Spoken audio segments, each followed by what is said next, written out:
बागमारी ठारू भाया गणिया दे दशपल्ला पर्यंत दीर्घ 65 रु 70 किलोमीटर नूतन रास्ता निर्माण ପାଇଁ राज्य सरकार 6 कोटी 6 लक्ष 66 हजार टंका मंजूर କରିଛନ୍ତି। शनिवार दिन पूर्वाह्न समय कंधमाल सांसद सुकांत कुमार पाणिग्राही गणिया पंचायत ऑफिस निकटରେ मंजूर होइथिबा नूतन रास्तार शुभ भित्तिप्रस्तर स्थापन କରିଛନ୍ତି। तांकु गणिया तळबजार ठारू बाजा बाण फुटाई भारतीय जनता पार्टी तरफ भव्य स्वागत कराଯାଇ शताधिक बीजेपी कर्मी स्लोगान दे सांसद को गणिया पंचायत कार्यालय फलक स्थान को एक पटुआर पाछटी आनी।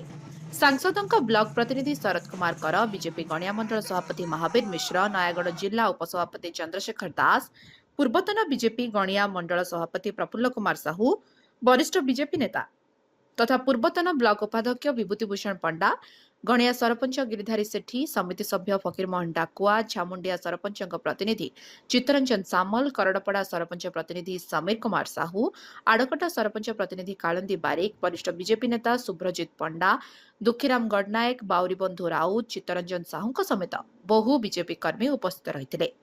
सांसदों प्रचेष्टार दीर्घ दिन स्वप्न साकार होइतिबारु अंचलवासी सांसद श्री पाणिग्राही को कृतज्ञता जणाइथिले।